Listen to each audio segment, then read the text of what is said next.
So, viewers, I've been given the privilege of being joined on one of my Zoom conversations by experienced and, should I say, well-traveled and now a veteran of U.S. soccer, a press officer for U.S. men's national team, Michael Kammarman, who has been a longtime colleague, friend, and compatriot, so to say, of mine as well. Michael has been in the job as press officer for the U.S. men's team since 2001. That was roughly around the same time I began my tenure with the Trinidad and Tobago men's national team. And we've developed a relationship over the years. Michael has been very good to us when we've traveled on the road to face the US, either in World Cup qualifiers or at the Gold Cup level. And of course, when he has traveled to Trinidad and Tobago for friendlies and also for World Cup qualifiers over the years. Michael, I guess, fortunately, has been to a lot more World Cups than I have in terms of with his national team. We went to 2006 Germany, but obviously since then, since 2002, the US consistently qualified for World Cups, barring 2018, of course. And of course, he has a wealth of knowledge and experience that I asked him for us to have this Zoom conversation so we can share experiences, we can talk about the roles and functions of a press officer, what the job entails, and basically just give viewers and those who are interested in terms of what we do on the ground for our respective countries, what it entails and what our journey has been. Michael, thank you for this time. It's a pleasure being in your company right now. Well, first of all, the privilege is mine, Shaun. And I appreciate our friendship. I appreciate our years of working together. I've always valued the opportunity to reach out to you, even when it wasn't involving games between Trinidad and the United States, and just to get your advice, to get your insight. I think we work in a very interesting region in Concacaf. It's probably unlike the other regions of the world. So the fact that that we're still here and that we're able to work together and ultimately to try to advance the game, not just in our countries but in our region, I think that's one of the things that I've enjoyed the most about having this opportunity over the last 20 years. Yeah, I can assure you that that's the same way I view you in your capacity as well. And Michael, what I want to ask you though is that I've been getting this question in recent times. It's come to me from national coaches, former national coaches, colleagues, players, and sometimes when they pose the question, you have to think what's behind the question. But a lot of persons have asked me, no, this is going to be 2021 is going to be 21 years I'm in the job. And they ask, why are you still here? What has kept you in the job for so long? Clearly, it's not because of the glitz and glamour of wanting to travel or the luxury of working at this level, especially for Trinidad and Tobago, because of the challenges that we've been through. Of course, we've enjoyed many high moments, but the journey has not been a smooth one throughout. But for someone like you as well, what has led you to stay in the job for 20 plus years? Well, the starting point, I keep showing up to work and no one tells me not to. Yes. So sometimes that surprises me too, Shaun. Yeah. First of all, I born and raised in the sport. I have an identical twin brother who also works in soccer. But we started playing when we were 6 years old. My mom thought it was safer than American football, so that's how we got started. But then we were lifelong players, and growing up, playing soccer, it wasn't just about the sport. It was about the friends and the camaraderie and the teamwork. Like, it really shaped, I think, who we are as people. And so, and one of the most important values was the value of being a part of and contributing to a team. And so, without going to the long, like the history of how I got started, at the end of the day, being the press officer was the opportunity that I had to contribute to the team. It wasn't a way that, it wasn't like I had a career goal of being in the media or in press or being on this side of things, but it was the experience I had when the opportunities arose. And for me, it was the way that I could, this was the role that I could play in our team trying to be successful. As you know, 2008 is a massive year for the U.S. men's national team. In less than 4 months, they'll begin the campaign to qualify for the 2010 World Cup in South Africa.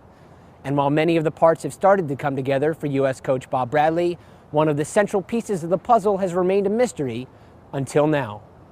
As reclusive as he is recognizable, he has chosen to reveal himself to USsoccer.com, and what he has to say might surprise you.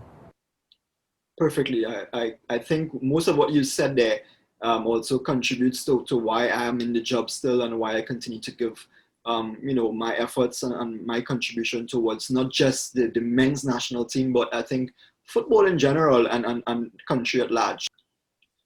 So in some ways, Shaun, I feel like I've probably had it easier than you had, at least in terms of the success on the field. When I started in 2001, it was during the qualifying campaign for 2002. And you've seen the results that the U.S. national team has had, the growth that we've had in the sport in this country, minus obviously 2018, of course, and I'm sure we'll talk about that. But there's been a lot more ups and downs for the Trinidad and Tobago Football Association. So for you, how have you been able to maintain and keep the confidence and keep the faith and keep the inspiration throughout the journey as a press officer?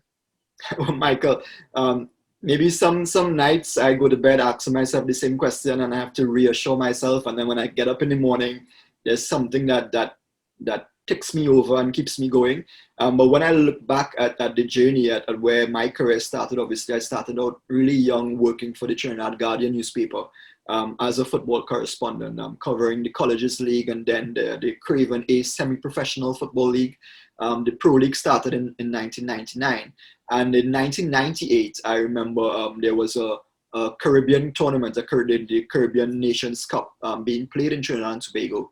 And I was asked to cover that event. But if we go back just a bit further, and sometimes you look at these things and you wonder, just as possibly where it started. In 1988, my home was destroyed by fire. And I was 7 years at the time. And that was, you would recall, that was the 1990 World Cup qualification campaign, which obviously we all remember, November 19, 1989. And during that period, we had just moved back into our new home. And my sister was going to high school at the time. And there was a nationwide campaign with the members of the strike squad at that point. And she had gone to one of the rallies. And she received a signed photo of the team and a baseball type image, baseball card type of Russell Latipi.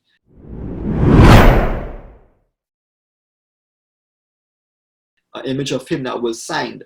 And I remember, seeing these images and being able to relate it even at the age of 7 or 8, because this was now entering 1989, so I was 8 at the time.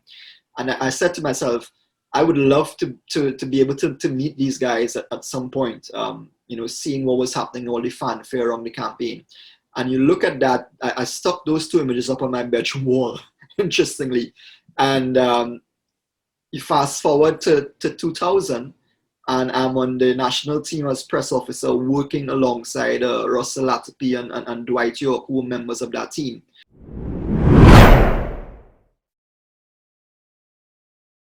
And then we subsequently went on to qualify for the World Cup. And we've developed friendships and relationships since then.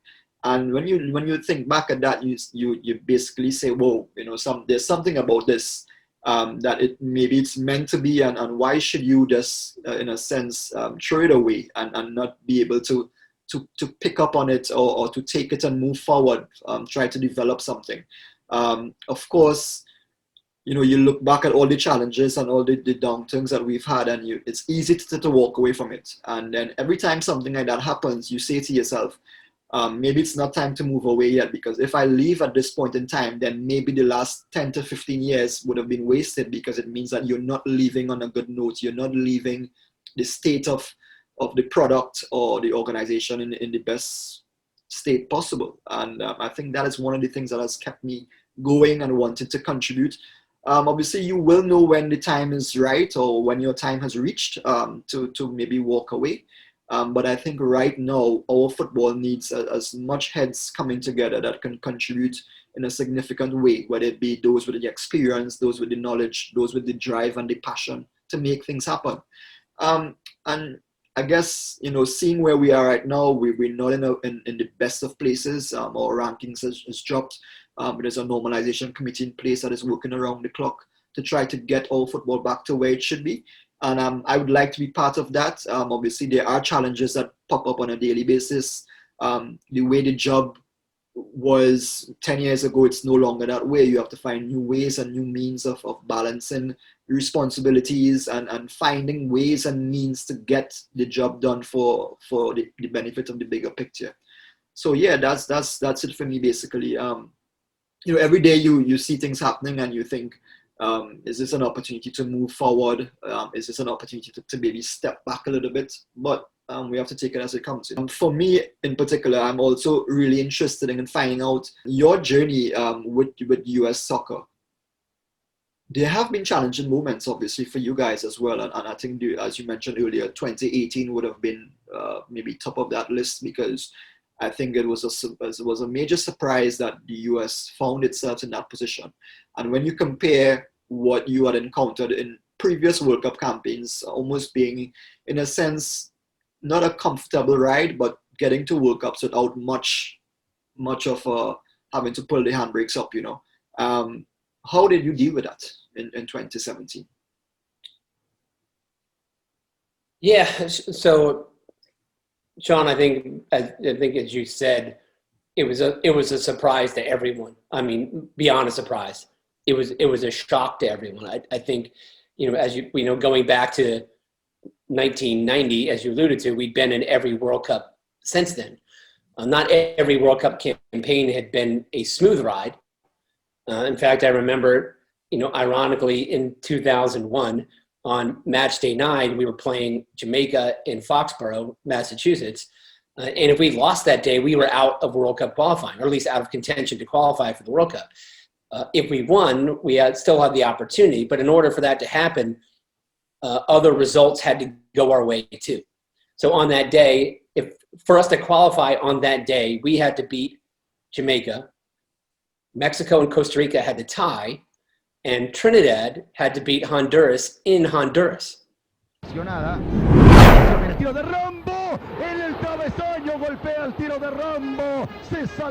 solo tiene un punto, está eliminado. Recordemos que a México le costó, México les ganó 3-0 con 2 penales. Cuando aquí viene para Stern John, el goleador que juega en Inglaterra en el Nottingham, tira y gol de Trinidad. Gol de Trinidad, lo marca Stern John. Lo marca Stern John. Jugador del... We're only 3 minutes of stoppage time in Mexico. We're done here. The United States has won a game it had to win. Joe Maxmore with 2.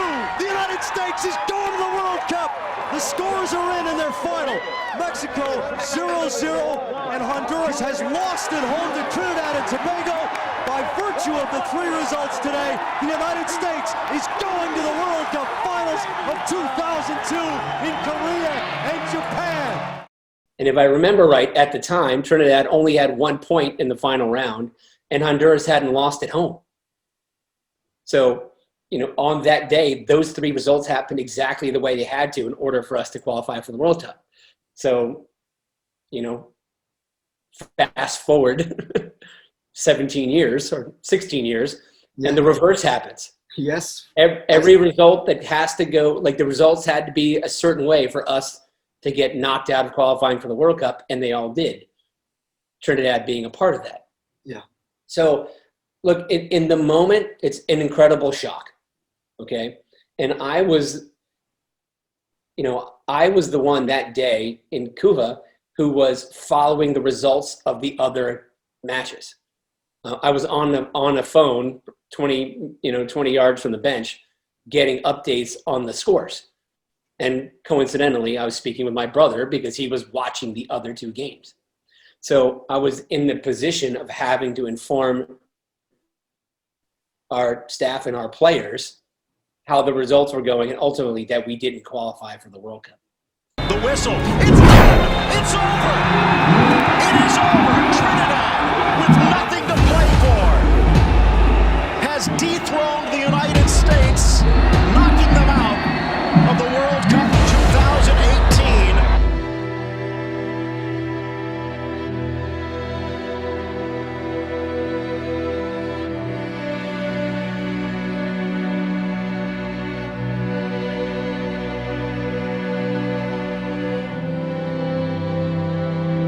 it was a perfect storm kind of night where everything that could have possibly went wrong did in this stadium and in 2 other stadiums across the region. But in that moment, Shaun, and I'm sure you experienced as well, you know, now we have a job to do. We have a job to do, win, lose, or draw. And it's one of the ways that, you know, it's one of the ways that we demonstrate our ability and our experience. I like to say that it's easy when it's easy. And that's true of anybody in the, you know, in that situation, player, coach, or otherwise. But when it's really hard, and now in our roles, we're the ones who have to go ask players to go speak to journalists and tell the entire world about the experience they had of not qualifying for the World Cup in, you know, the worst moment of their professional careers.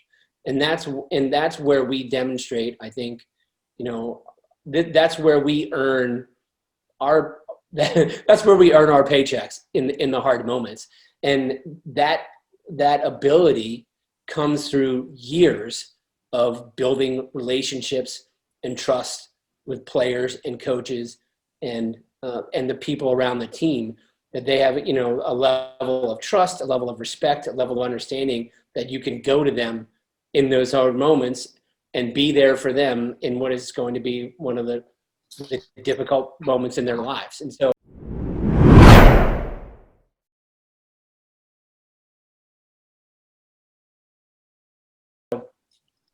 that's what I remember most, Shaun. And to be honest, I would say of all of the things from that night, the thing that I'm proud of is the way our players handled it. Because once it was done, and as you can imagine with what it's like in the changing room and the emotions and what everyone's feeling, you know, Omar Gonzalez comes to me in tears saying, all right, let's go do this. And Tim Howard and Josie Altidore and Michael Bradley that night was picked for doping control. So you know what those doping control rooms are like. He's sitting in a room by himself for an hour and a half. Yeah. And he comes out of it and the media is still waiting. And without question, he goes over to talk about what had happened. So that's what I remember the most about it. And it kind of sums up how I approach the job, the value of the job, the importance of the job, and how we go about doing it is for the moments when it's really hard.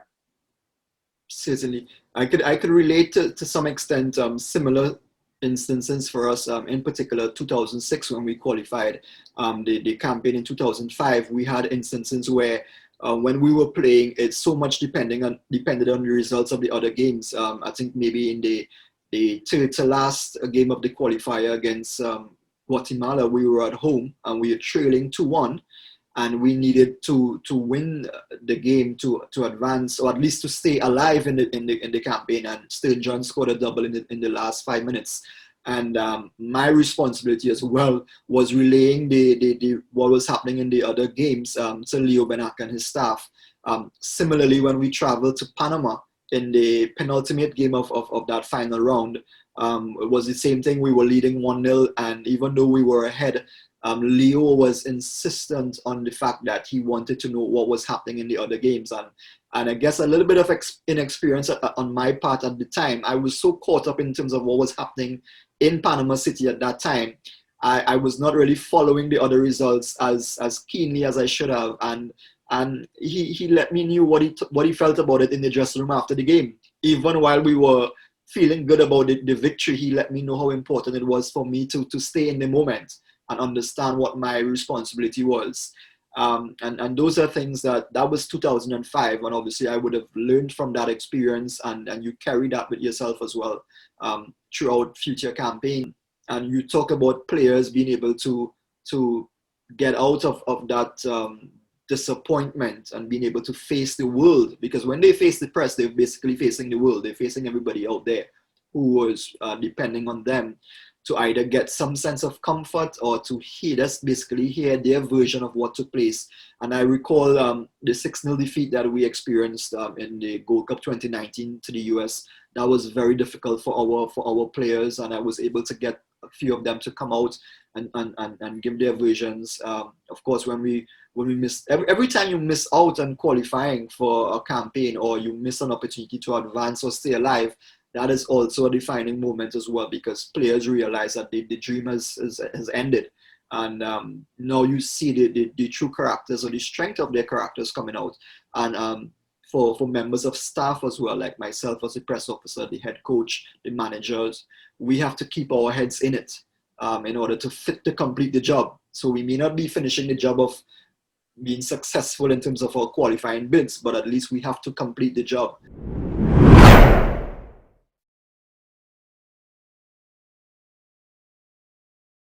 And recently I had some experiences where players, they really did not want to have anything to say about results or matches.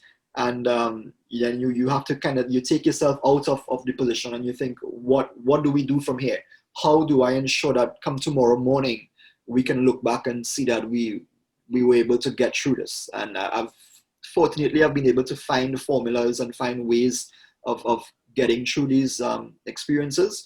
But as you rightly said, it all comes down to your relationships, and just the way you handle things, being able to stay professional, and allowing people to see, getting them to understand why it is that they need to do the right thing at the end of the day. It may not feel right at that point in time, but you tend to work around, and you put your heads together to get things done. For you in particular, where do you see yourself now? Obviously, there's a World Cup approaching in 2022, and then in 2026, you guys are going to be hosting as well. How do you now prepare yourself for this? Like, what else is there in US soccer for Michael to want to achieve or to be part of?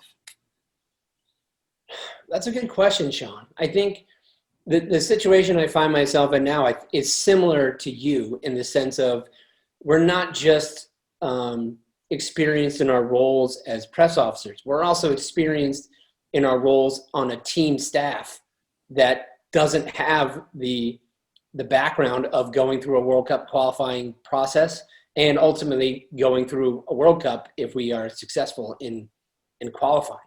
So for me, in the moment, that's kind of how I see my responsibility, not just on the media side of things, but also as someone who can contribute an understanding and a background and experience of what it's going to be like, and help the people who don't have that background, see what the picture looks like.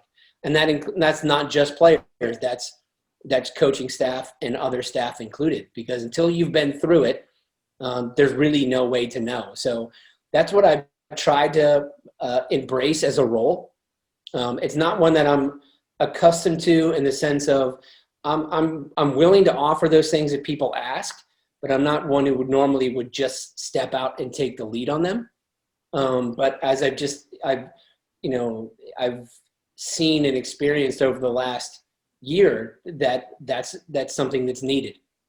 And so I've tried to be more proactive about doing those things. And then from 2022 to 2026, it's like, it's going to be a game changer for the sport in this country. And we've been fortunate to experience a number of game changers in the sport in the United States. But clearly, the ramp up to 2026 is going to be unlike anything that's ever happened before. So I think for me, that's what I'll be thinking about. I'll be thinking about what is the best way to have an impact, so that when 2026 comes around and when it's done, we can say that we've taken every advantage of the opportunity that we have here in the United States to advance the sport. Clearly, one thing that people are excited about is our team.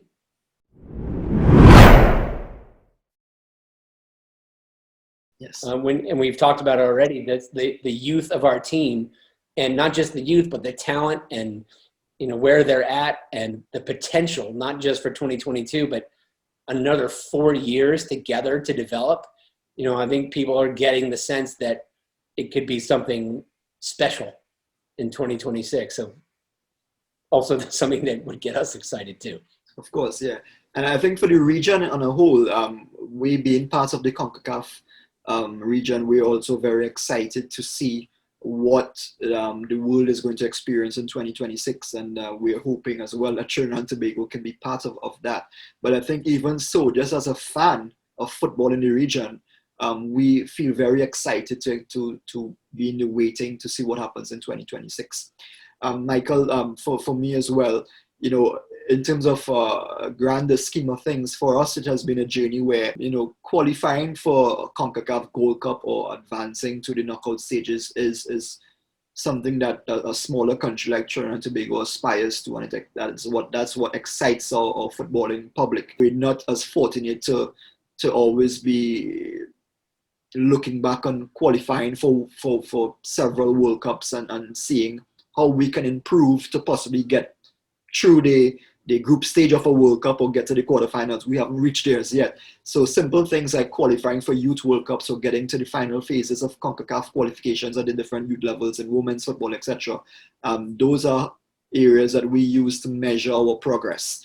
And for me, then it becomes a situation where how do I create that narrative, the steps that I would take and what I have to encounter. Obviously, it's going to be a lot different from what you guys at US Soccer have to put into a package, so to say. What is some of the advice that you would have for a country like Trinidad and Tobago for what we have to encounter in terms of how do we capture that narrative and create that sort of buzz and excitement around national teams and around our football?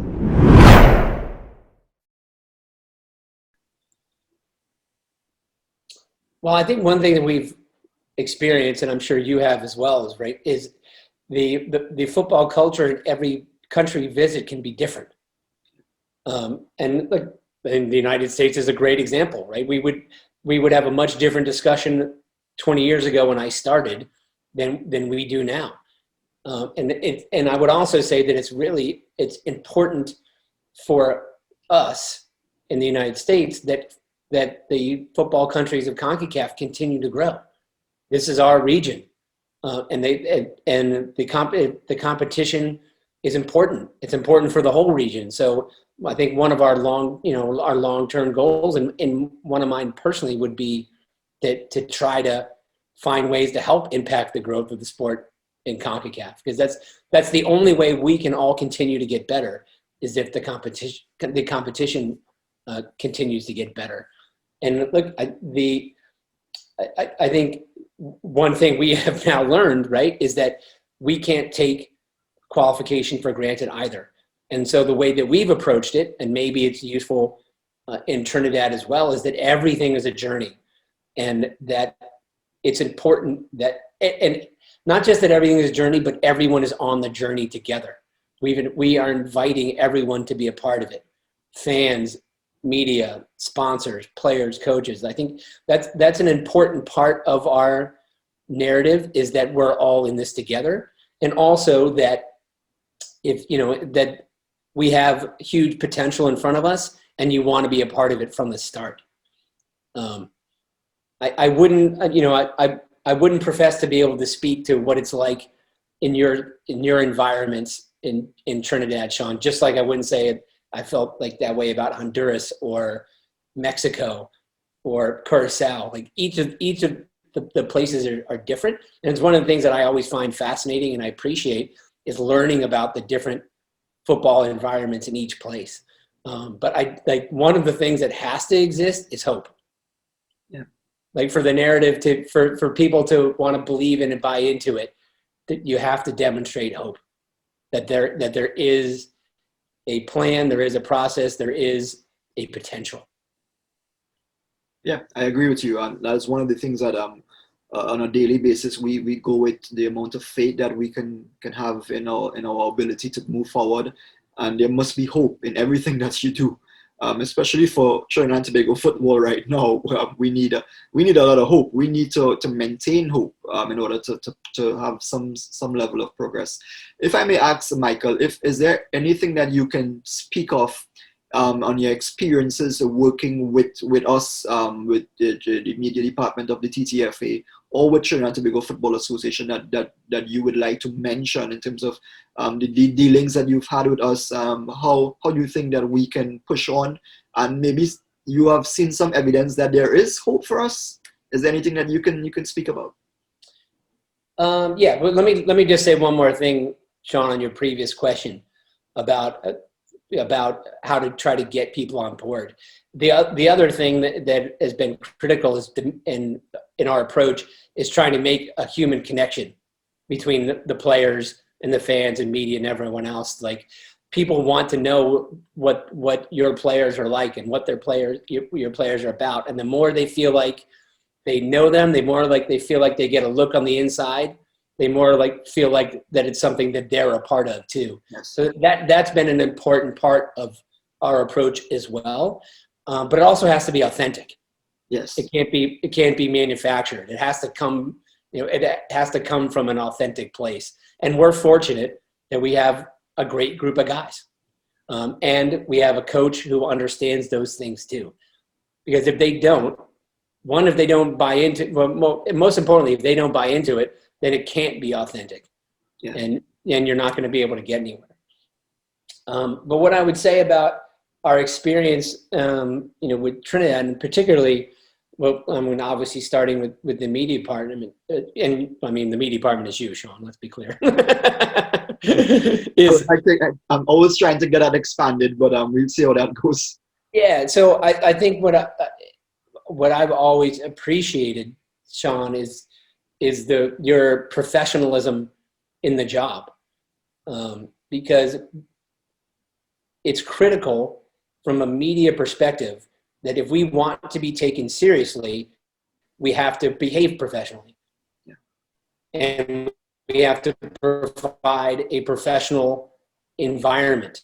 We have to provide professional workplaces. We have to provide, and I think that's an important part of it. And that's something that has been with me since I started in this, almost 25 years ago at DC United.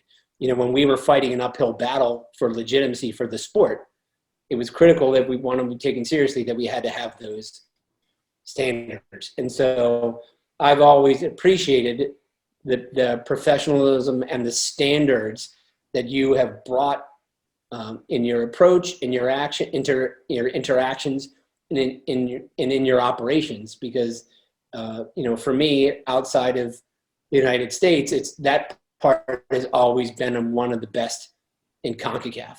So to the extent that is beneficial in the landscape of Trinidad, I certainly hope it is. But that is something that I've always recognized, and not just myself, the people that are in our dealings with Trinidad. At least at the very least, it's always been warm, friendly, accommodating.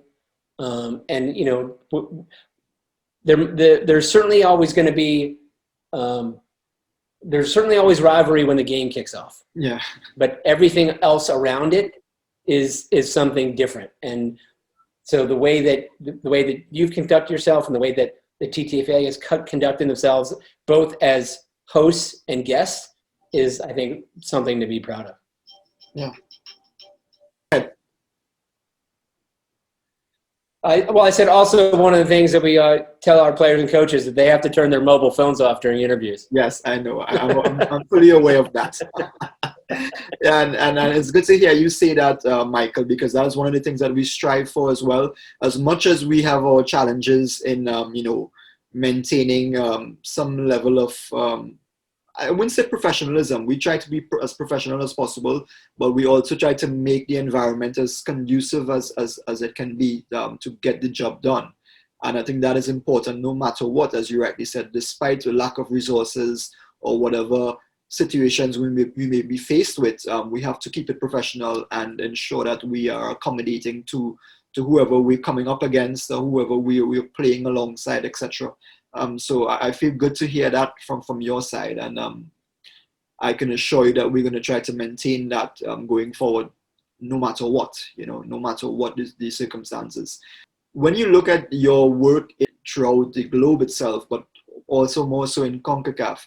What are some of the experiences that you faced that have been challenging, places that you don't necessarily like going to, whether it be in the work environment, the environment in the cities, in the stadiums? Wow. Do you think other people are going to be watching this, Shaun? Or okay, so maybe you can give me a hint or two, and then I could share my experiences with you as well, because we all know the places that are difficult to go to. And again, I think it's no hard feelings by the persons that we deal with, but just sometimes the nature of the environment, the people who are part of that environment, they try to obviously make it difficult for us. Yeah. Well, so look, we can talk about it from a media perspective and then from a team perspective. Yes. Right. So from a media perspective, and look, with all like respect and understanding of the challenges, particularly with resources in some places, the challenges that get presented on that side of things are just, like basic infrastructure, places that don't have internet, for example, or if they do, it doesn't work very well, or there isn't power outlets to plug in your computers, or there isn't like a covered place for people to work in case it rains and stuff like that. Like those things can be charming on one perspective, but like we just talked about, the importance of professionalism and a professional environment, that's been a challenge for our journalists on a number of occasions. And when it's so important for all of us, that we get coverage, that we get exposure, that we get people following our teams. If the working environments are a challenge, and in some cases not workable, especially in this day and age, right? If you don't have internet, that's a big challenge for people, or even cellular service. Yes. Then it's a disincentive for people to, for journalists to try to come and travel and work there, because if they can't do it, then it's not worth it. So I think those have been like those are the biggest challenges, and I think things have certainly improved, but for a long time there's a little bit of the Wild West, and we were trying to figure out solutions on the ground, like can we share phone cards and like, well, can we pass a cable around and stuff like that. Interesting that you brought that up, because what I've noticed, or what I've discovered over the years, is that it's so important now for anybody arriving into foreign territory for work or for qualifying games, that as soon as you come out of arrivals in the airport, you try to find the closest mobile shop to get a local data SIM, because it's so important. Because I've had to do that now. Every time I travel, what's the first thing myself and the team doctor looks for is to get that SIM data, because you're never quite sure what you're going to face. And we recently had experiences where we're playing a qualifying game at the venues, and when you get in there on match day -1, the bars are up and you get access, and then come match day, there's absolutely no access. So just to play it safe, I now have a collection of data SIMs that sometimes they work on second or third occasions, but obviously you always need a fresh one once you go back to that particular country. And I'm preparing myself for that again as we continue this journey, because I have futsal coming up in a few weeks in Costa Rica, in Guatemala, and then we have the beach soccer, and then obviously the senior men's qualifiers coming around as well. You find out pretty quick how much you need your phone when you can't use it. Yes, precisely. What are some of the things you would say that has helped you on the job, in terms of the importance of having that relationship between yourself and the head coach, the manager, and obviously you always, in every national team, you have that group of players who are considered the marquee players who can get the job done for you. Sometimes they can pull you out of a really difficult situation, but of course you have to always hope that all the players can lend a voice when needed. But how do you work with something like that? Some of the key points.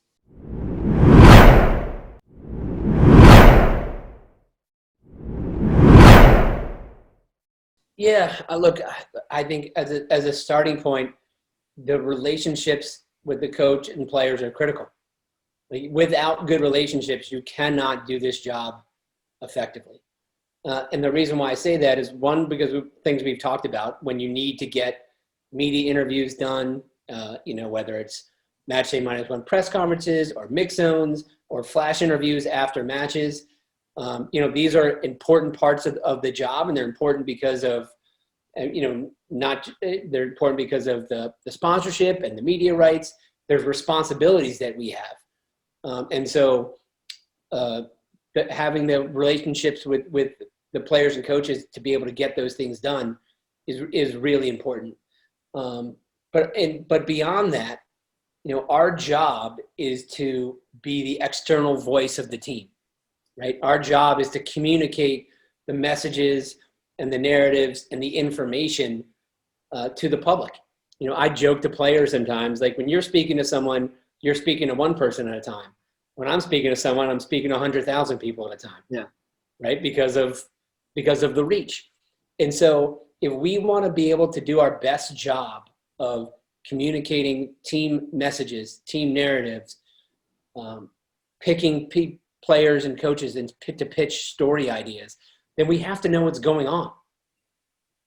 We have to have the coaches trust and insight to be able to have them say, these are the guys that are in favor, or these are the guys you should probably stay away from, or here's how we're thinking about these next upcoming matches. So not only does it inform who we would talk about and pitch to the external media, but even more critically these days, the internal media that we produce. Just like you do, you being a one-man band, we're lucky to have a few more people, but we produce a lot of photos, of video, of stories, other types of content that we're trying to project important team messages. And if we don't know what those things are, then we can't be effective in doing them. And so for me, it all comes back to the relationships and trust with the players and coaches. And that's kind of always how I viewed the job, Shaun. I've always viewed it as inside out. Like our job is to represent, is to be a part of the team. The thing that makes it different for us is that we've got a couple different masters to serve. We've got the team, players and coaches to serve. We have the organization to serve, but then we also have the media to serve. Yes. And so how you balance all those things out is not an easy thing to accomplish. So I've always thought about it from it's team first, because if you don't have the players, you don't have the coaches, then you can't be effective in those other areas. Yeah. Similarly for me as well, I've adopted that sort of approach over the years. And of course, every time there is a different campaign or a different tournament, sometimes you have different teams competing at the same time. But fortunately, in the next few weeks, we're going to have the futsal team and the beach soccer team competing, and the men's national team, they're going to be preparing for competition. So it allows me to change the focus a bit to futsal and beach soccer.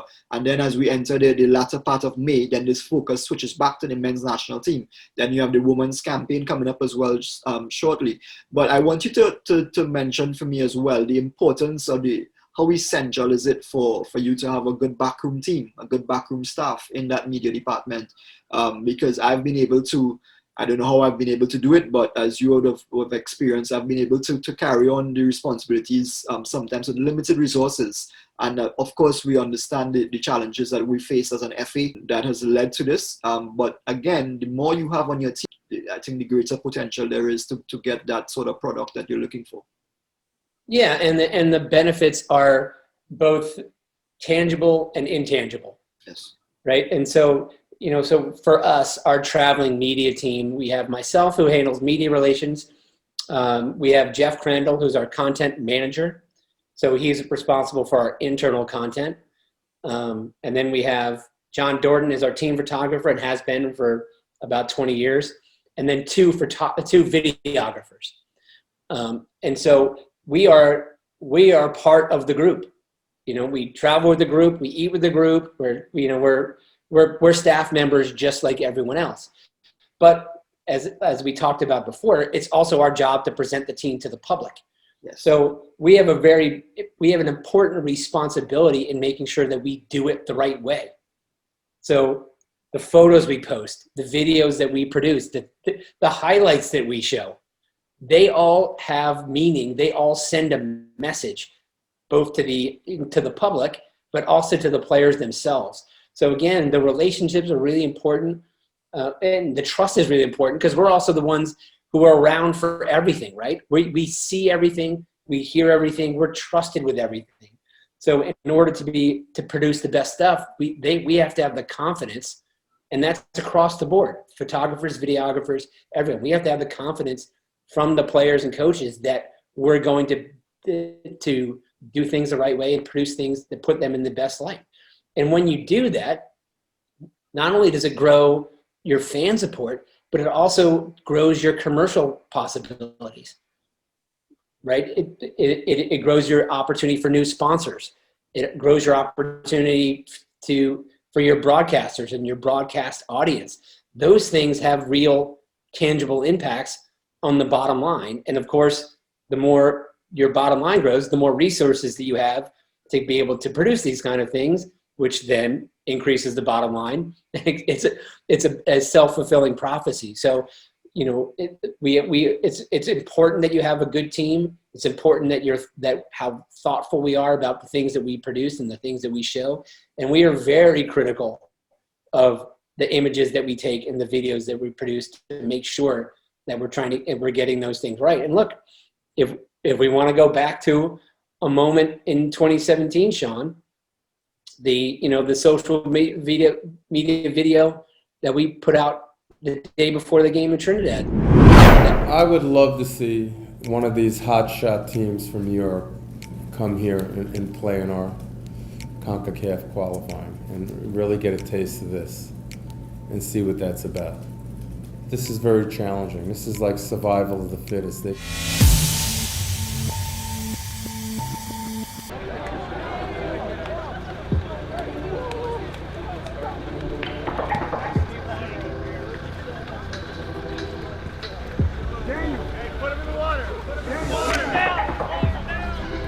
going to be interesting, especially if the conditions stay the same. But the good thing is that both teams have to play with the same conditions.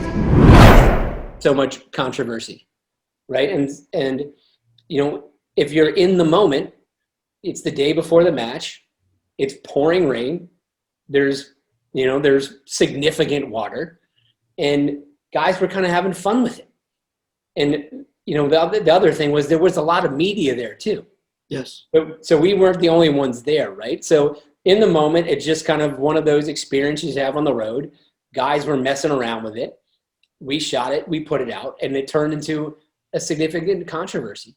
So, looking back, would I do it again? I wouldn't. But the reason why I wouldn't is because it was the day before a critical World Cup qualifier, and it wasn't appropriate to show players messing around. Yeah. It wasn't. We didn't do it we weren't doing it to be disrespectful, even though it was taken that way, and I understand that. We weren't doing it to be flip. It was a moment of levity that we captured and decided to show. But I wouldn't do it again for that reason, because that trip should have been all business. Yeah.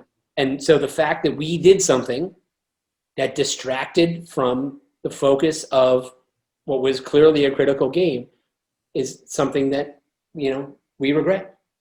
Here's my next question to you, Michael.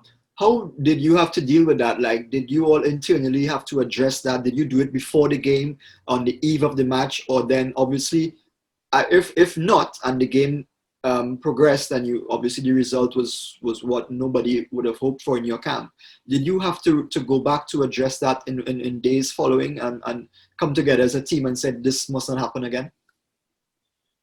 I think it took a while, Shaun.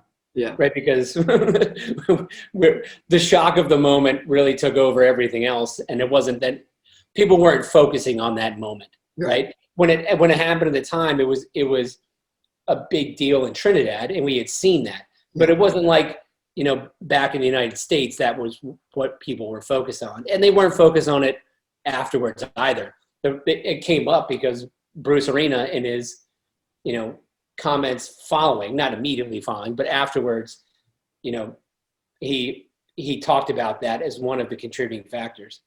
And look, I worked for Bruce for a DC United and for 8 years at the national team on one stretch, and then in that final year in 2017. I don't think I would agree with him that that was a factor in us not qualifying for the World Cup. But at the same time, it was a mistake. It was something that was damaging overall. And yes, something that you look back on and you say, you can't make mistakes like that. Yeah.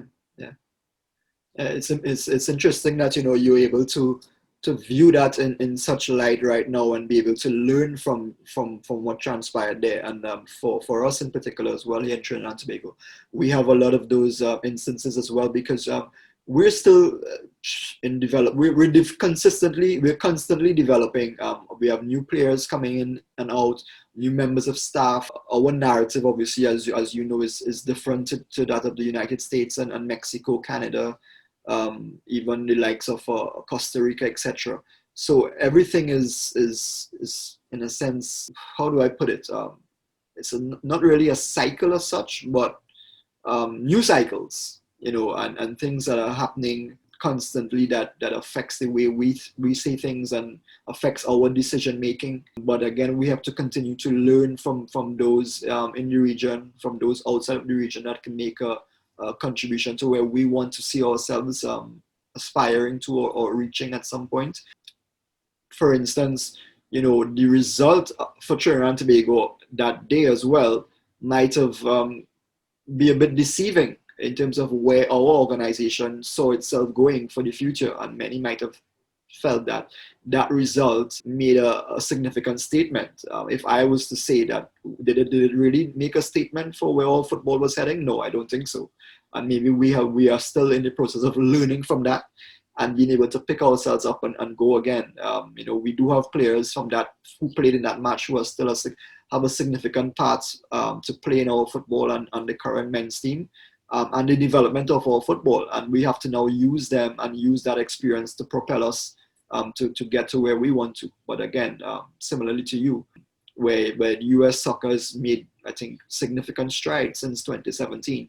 We may not be experiencing that, but it's not far-reached right now in terms of can we get there? Of course, I believe we can get there, but we need to take the right steps and have the right people involved. Obviously, we've had our challenges as well because of what has taken place in 2019, 2020. You're talking about pandemic, you're talking about a FIFA suspension, normalization committee, etc. But hopefully, we are slowly catching ourselves again. Michael, is there anything you would like to raise again in this conversation that you would like to talk about, maybe to find out from my end or maybe add from your end? Yeah, no, I was going to ask you, Shaun, you asked me earlier, to talk about maybe advice that, we could have for Trinidad, and I, explain that I think every situation is different. So what is the situation on the ground there in Trinidad in terms of the football culture and where it fits in and how the fans view the national team, and how does that then inform the way you try to have a positive narrative? For us right now, I think there always is a need for more. There's always room for more content and for more activities around football in the country. We have not had a domestic league match since 2019. So for all of 2020 into 2021, we've not had a competitive game played on local soil, either at club level or international level. We have had some light training games with the national team being played in Trinidad and Tobago, but everything else has been happening outside of Trinidad and Tobago. And that's one of the challenges that I'm facing, because now I do think that there is a keen interest in football. Trinidad and Tobago people are very passionate about the game. When the national team is doing well, there's a keen interest. When things are not happening, from a certain section of our society, there is a eagerness to know what is happening, for more to be happening. And then some parts of the country as well, there's a lack of interest. People will wait until they actually see a game being shown on television to say, well, okay, hey, the national team is playing a match. And that is something that we have to change. It's not going to happen overnight. And it's one of the challenges that we're consistently facing. But again, I think for us, what is important is to paint that picture and to have that human connection, as you mentioned earlier, where we can now reach out to all of our stakeholders and get them to buy into why it's important for national team football to be on the front line once again. And we are hoping that results can help us along the way. But again, results can change in a split second. In 90 minutes is all it takes for a narrative to change, and we have to be prepared. We have to have a plan B in the event that things don't go according to our initial hopes or initial plan. What I've noticed as well is that in the region, there is progress being made. I've been fortunate that there are some Caribbean MEs that have reached out to me to assist them in developing their communication strategy from a media perspective for their national teams. I've been doing some work for the Grenada FA, because obviously they've qualified for Gold Cup 2021. So they've asked me to draw up a plan for them. And I have seen significant strides being made by them. The Belize Football Association, interestingly, reached out to me just prior to their recent qualifying matches for some guidance on as to how they could prepare themselves for away games. And then we saw what happened to them in Haiti when they were on the road for that game. So, but again, there is growing interest for football in the region to enter a new level of coverage and creating narratives and creating promotional campaigns, and just basically telling the story as to where football is heading in the respective countries. And that's good for me to see. The challenges obviously is that when you see these things happening, people can easily switch on you and say, well, look what's happening in Trinidad and Tobago. That's your country. What are you doing to make things better there? And I think now it's a situation where we need to have more heads coming together, to really take us to where we want to be. What percentage of national team players play outside of Trinidad? I would say right now, in terms of our recent national squad, that the roster for the recent games, probably 65 to 70% of the players were based outside. We did have a few starters in the last couple of games who are based in Trinidad and Tobago, and obviously some who have been unattached because of the lack of club football, professional football in the country. But the numbers we do have players spread throughout other parts of Asia and Europe, as compared to before in the years gone by, in that era of the 2000s, 2005, 2006, early 2000s, where a lot of our players were based in the United Kingdom and playing in some of the more respected leagues. We don't have that right now. We don't have the luxury of players who are consistently playing at a top level in the UK. But we do have players, for instance, we have Sheldon Battle, who plays in the Premier Division in Belgium. There's Levi Garcia, who plays in the top 10 in Greece. And now we are in the process of discovering and finding players who have Trinidad and Tobago parentage and who can play for us. So we do have a few players that we are in the process of trying to establish a relationship with. So hopefully that can change in the coming months. But in terms of whether there is a need for more players on the international market, yes, I think there is, and that will only happen with some sort of development program for us on the ground here in Trinidad and Tobago to get our players out there and marketed appropriately as well. Well, one of the ways that we've found success in trying to maintain a connection with the national team in between national team matches, which sometimes is few and far between, even, well, more pronounced now with COVID, but certainly, even with the international calendar, we can go months without being together. But so one of the things that we've tried to focus on is the players when they're with their clubs. And sometimes it's been, one of the simplest things that we've done and still the most effective is publishing a weekly TV schedule of all of our players who are playing outside the U.S. and where you can watch the matches. Now, we're lucky in the United States to be able to watch matches from all over the world. But even something as simple as that is kind of create a connection. So or if they score goals, we amplify it. If they're starting in matches, we amplify it on social. So we've tried to keep awareness around those guys in the time they're not with us by highlighting things that they're doing with their clubs.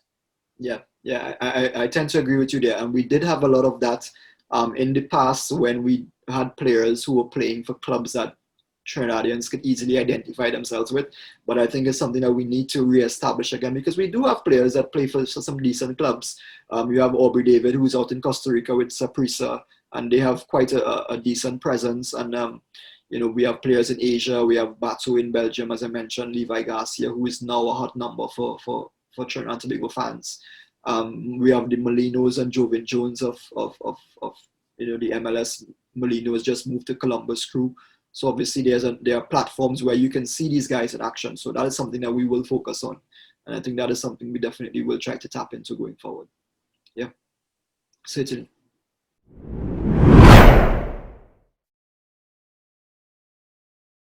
The group is making progress.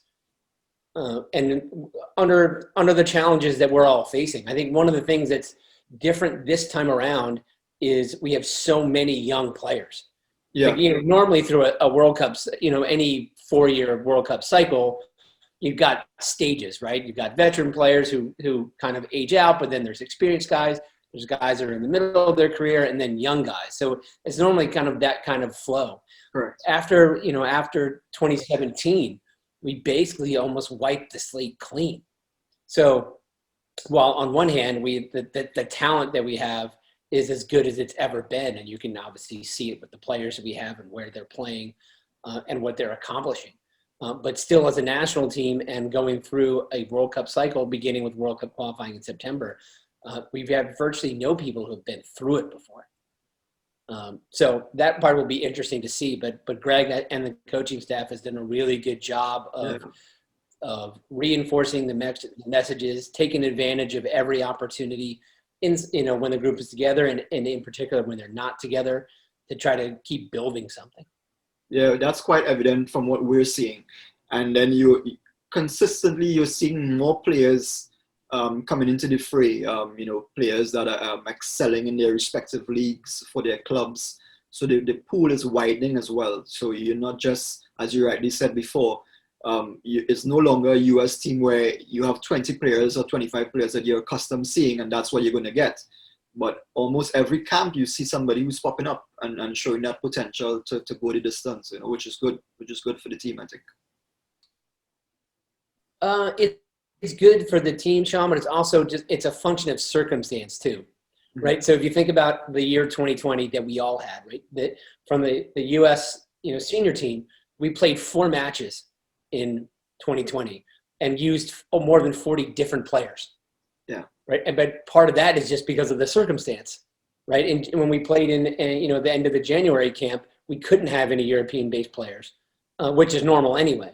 But in November, when we went to Europe, it was the reverse. We could only have European-based players. We couldn't have had MLS-based players because of the quarantines, because they're in the middle of the season. And then now again in December, it's another different group. Yeah. So in some ways it's a function of the circumstance, but the good news is that we do have, the types of players where we can still draw on a much deeper pool. There's something else I wanted to bring up with you, Michael. How do you deal? I do know that you all have other members of staff. So other than the fact that you have maybe a 5 or 6 member media team that works with you on a national team assignment, from a federation standpoint, you all also have persons in other positions. So you have maybe a chief person in charge of communications. But in your role as media officer for the men's national team as well, how do you deal with, in a sense, being a middleman between the team and the federation? When do you draw that line, or how do you draw that line? For instance, as we spoke about the fact that there has to be some level of trust. So you have to be there for Greg, you have to be there for the team captain, for the players, but at the same time, your employers are United States Soccer Federation. Yeah, I think, that role, Shaun, in some ways is what you make of it.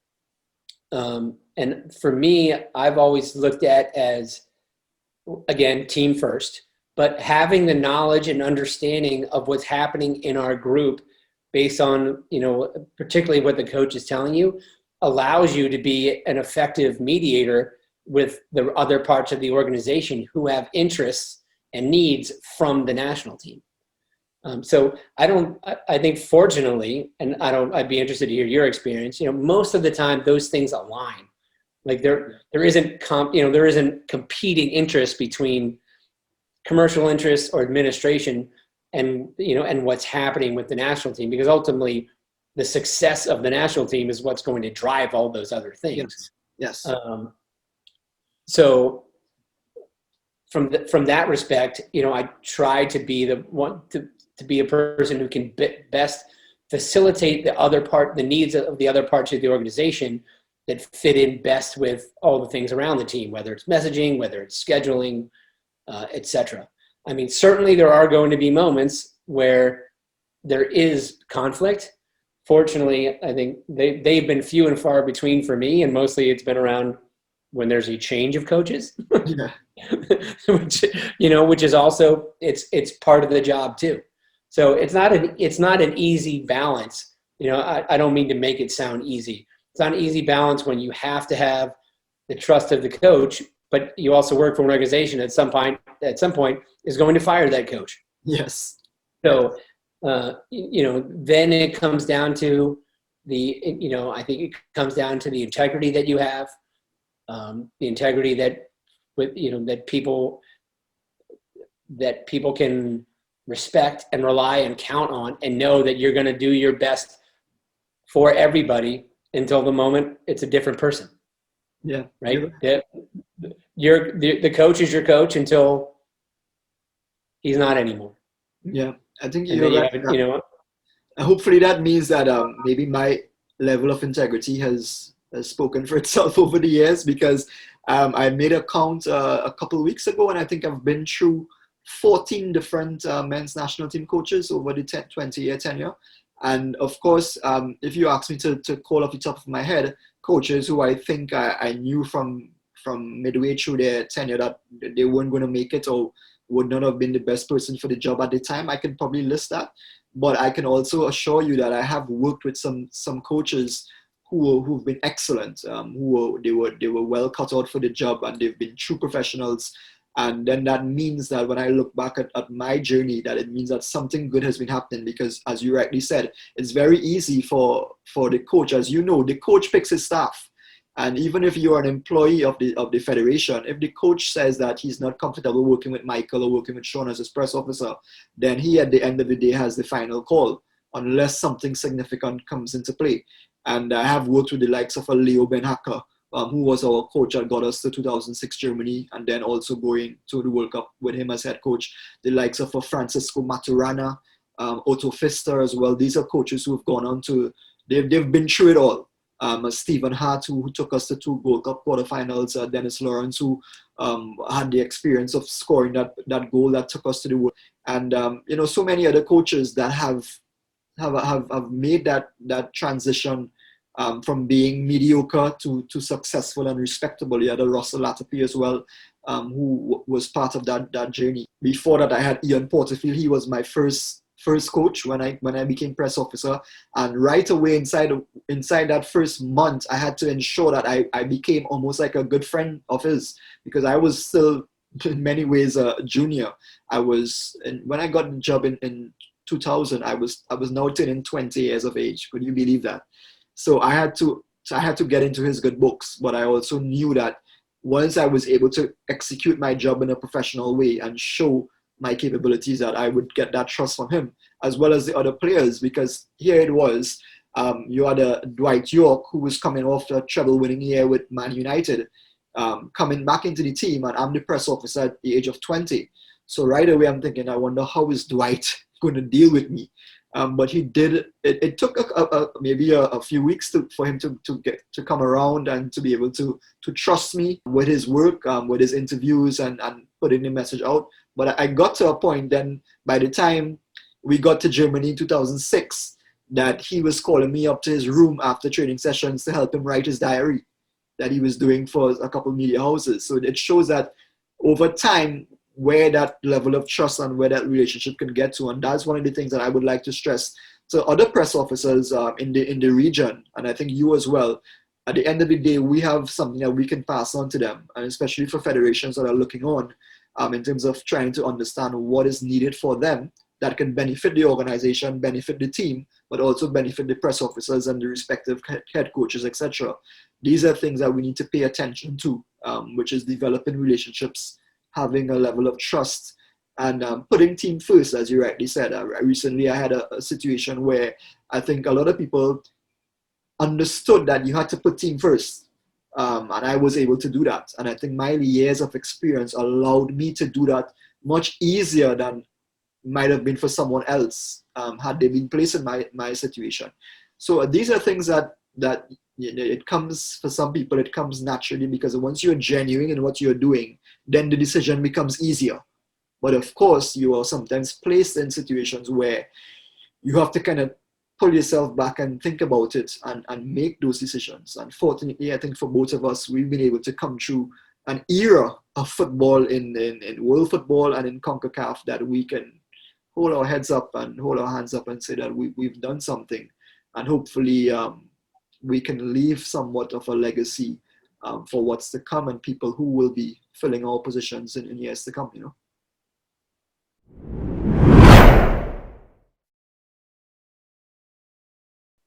Well, like I said, Shaun, I just keep showing up till someone tells me not to. Precisely. So on that note, Michael, I want to exchange some pleasantries to you in terms of being very grateful for you taking this time for us to have this conversation.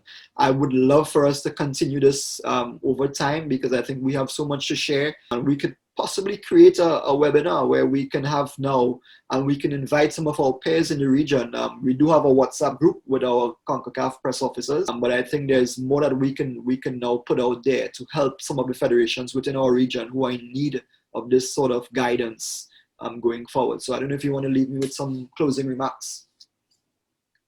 Yeah, well, like I said in the beginning, Shaun, I've always been appreciative of who you are as a professional and as a person.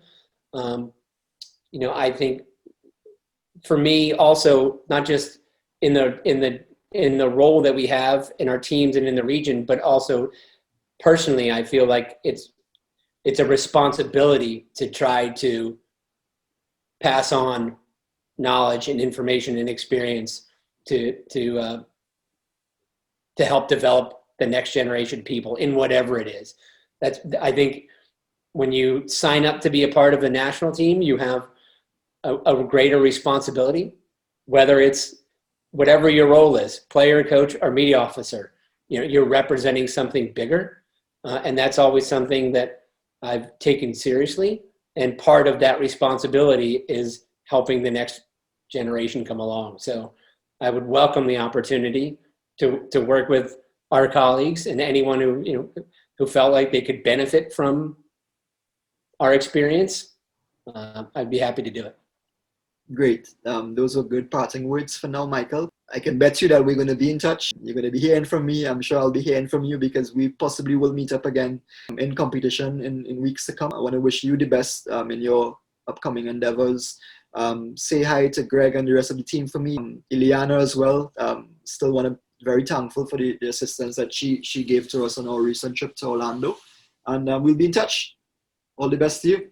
Shaun, I hope we get to see you in Cuba again. Hopefully one day. Yeah? All right. Yeah. See you, Mike. All right, brother. Take care. Bye.